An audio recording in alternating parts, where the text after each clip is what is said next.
भाग्य आहे की आज हनुमान जयंतीचा शुभ दिवस आणि त्या अनुषंगाने इथं चालू असलेली 7 दिवसाची आधी कथा, हा 7वा दिवस आणि त्या अनुषंगाने आपण आणलेल्या विकास निधीच्या कामाचं भूमिपूजन आज हरिभक्त पारायण आपल्या शिवेंद्रजी महाराजांच्या शुभ हस्ते होणार आहे।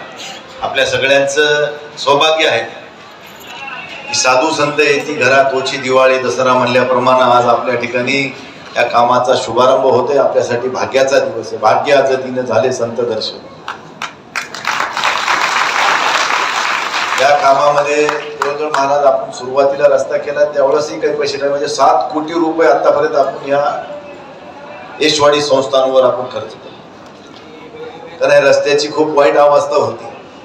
पुढे काही लोक रस्ता करू देत नव्हते, भांडून तंडून ते रस्ता आपण पूर्णत्वाला नेला। माझी कोला शिवार असेल, पूर्ण कोला शिवारच आहे की, कोला शिवारातल्या कोले तारे विसे सगळ्याला हात जोडून आज हनुमान जयंतीच्या दिवशी विनंती करतो की तुमचं फूट 2 फूट इकडे तिकडे गेल्यानं तुमची काही अधोगतीला तुम्ही जाणार नाही, परंतु हा रस्ता जर पूर्णत्वाला गेला आणि चांगल्या दर्जाचा रस्ता झाला तर तुमच्या जमिनीला 5 रुपयाचा भाव असेल, रस्ता झाल्यावर त्याचे निश्चित 10 रुपये होतील, हे तुम्हाला न्यायनिमित्तानं सांगतो।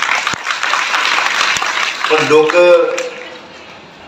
पुरी जमीन घालतील पण धुरा जाऊ देणार नाही, अशी आमची ही संस्कृती आहे। कुठेतरी आता आम्ही नवीन पिढीने कुठेतरी हा विचार दूर केला पाहिजे की देवस्थानला येण्या जाण्यासाठी वारकऱ्याची, या ठिकाणी येणाऱ्या भक्ताची जर सोय होत असेल आपल्यामुळं तर ह्याच्यासारखं दुसरं भाग्य कुठलं असू शकत नाही। परंतु या ठिकाणी माणसानं समजून घेण्याची गरज आहे।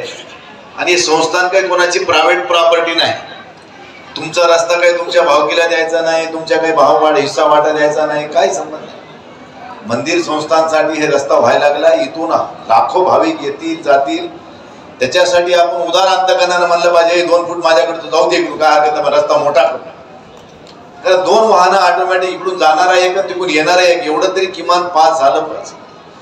अशा स्वरूपाचा रस्ता या ठिकाणी आपण करतोय, अर्ध्याच्या जवळपास झालाय, पूर्णत्वाला नेतोय। आता नवीन रस्ता आपण एक समोर महाराजांनी जागा घेतली आहे, तो पण रस्ता आपल्याला पूर्ण करायचा। हे सगळा सभा मंडप काढून या ठिकाणी मोठा सिमेंट कॉन्क्रीटचा सभा मंडप होता, इकडं एक भोजन कक्ष होते, स्वयंपाक घर आपल्याला या ठिकाणी एक चांगल्या दर्जाचं बांधायचे। आजच्या नाही उद्याच्या 25 वर्षानंतरचा येणारा काळ लक्षात घेऊन ते स्वयंपाकघर बांधायचं।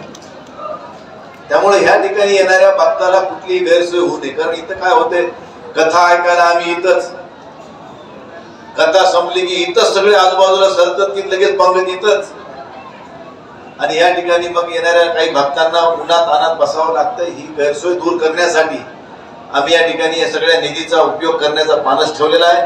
या ठिकाणी सुसज्ज असं गार्डन सुद्धा, लाईट सुद्धा, म्हणजे कुठल्याही उणिवा ह्या संस्थांच्या राहणार नाही।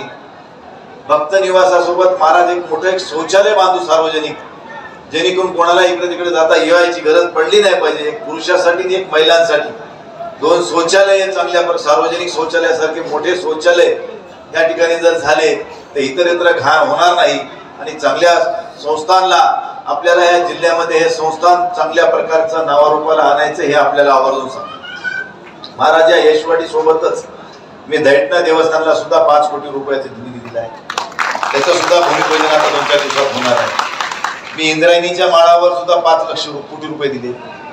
मी फळ्याला मोतीराम महाराजाच्या संस्थानला सुद्धा 5 कोटी दिलेत आणि जांभूळबेटला 10 कोटी रुपये।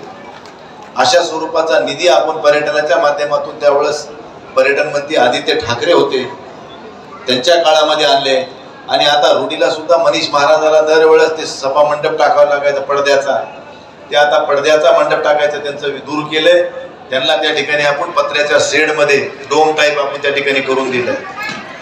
इकडं मारोतराव महाराज दस्तापूरकरांचं पद्मावती देवस्थान, तिथं सुद्धा आपण अशा स्वरूपाचं स्वयंपाकघर दिले। त्याचबरोबर आणखी एक रत्नेश्वर रामपुरीला, त्या ठिकाणी सुद्धा येणाऱ्या जाणाऱ्या वारकऱ्याची गैरसोय व्हायची, कोणी 10व्याला आलंय, कोणी श्रावण महिन्यात आलाय तर त्याला सुद्धा शेड बांधून दिलाय।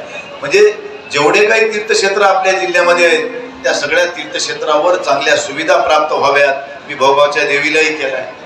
अनेक देवस्थानाला आपण केले, उरलेले सगळे देवस्थान येणाऱ्या पंचवार्षिक मध्ये आपल्याला पूर्णत्वाला न्यायची.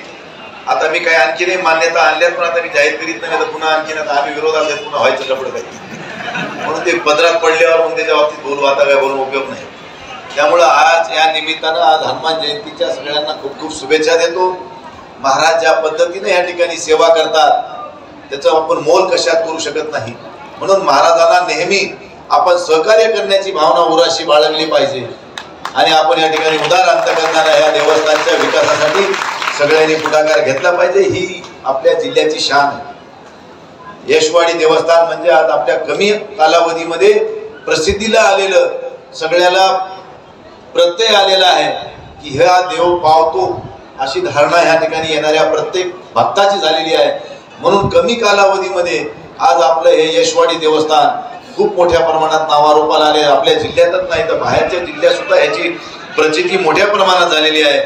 म्हणून मी महाराजाला आज या ठिकाणी खूप खूप शुभेच्छा देईन. त्यांना उदंड आयुष्य आणि आरोग्य लाभावं आणि अशीच उत्तरोत्तर त्यांच्या हातानं समाजाची आणि या देवस्थानची सेवा घडत राहावी अशी मी मारुतीरायाच्या चरणी नतमस्तक होऊन प्रार्थना करतो.